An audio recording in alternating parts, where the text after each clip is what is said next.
Imaginez un monde glacé, hostile, recouvert de forêts épaisses et d'hivers interminables. Nous sommes au XVIIe siècle, en Nouvelle-France. Les colons vivent dans la peur des famines, des maladies, des attaques.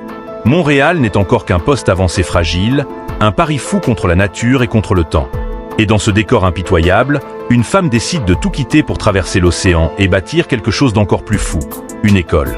Pas une école pour l'élite, pas une école pour les privilégiés, mais une école ouverte à tous, filles, enfants pauvres, jeunes amérindiennes.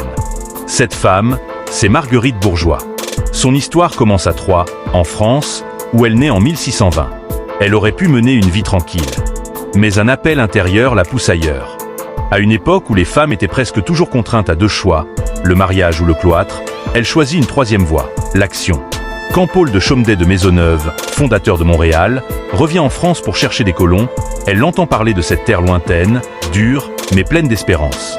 Elle décide alors de se lancer dans l'aventure, avec pour seule arme une foi solide, une volonté de fer et un courage qui frise l'inconscience. En 1653, elle embarque pour la Nouvelle-France. Imaginez ce voyage. Des semaines de mer, la peur des tempêtes, des maladies, des attaques de pirates. Elle arrive enfin à Ville-Marie, futur Montréal, une colonie minuscule au milieu des bois, entourée de dangers. Rien ne l'arrête. Elle n'est pas venue pour chercher la sécurité, ni pour bâtir une vie confortable. Elle est venue pour accomplir une mission. C'est là tout l'esprit stoïcien. Ne pas choisir ce qui est facile, mais ce qui est juste.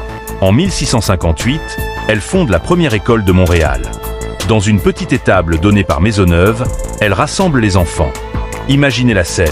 Pas de pupitre, pas de livres en abondance, pas de ressources.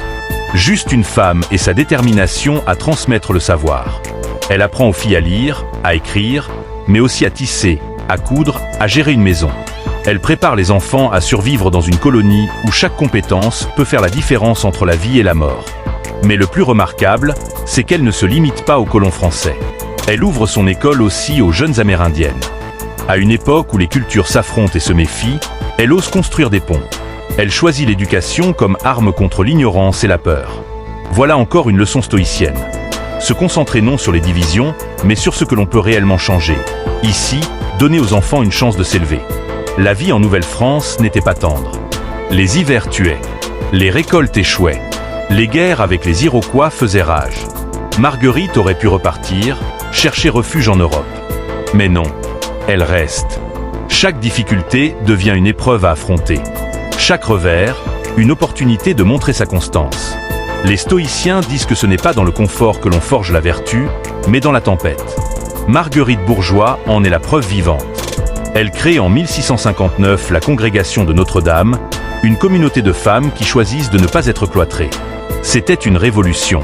Dans une époque où la plupart des religieuses vivaient derrière des murs, coupées du monde, Marguerite choisit l'action. Ses compagnes allaient enseigner dans les campagnes, vivre au cœur de la colonie, partager la vie des colons. C'est un acte profondément stoïcien. Vivre au milieu des hommes, agir dans le monde, ne pas fuir la difficulté mais s'y plonger. Pendant des décennies, elle se bat pour faire reconnaître sa communauté, affronte les critiques, résiste aux pressions de ceux qui la veulent cloîtrer. Mais elle tient bon. Elle sait ce qui dépend d'elle et ce qui ne dépend pas d'elle. Elle refuse de céder sur l'essentiel, l'éducation et la liberté d'action de ses sœurs.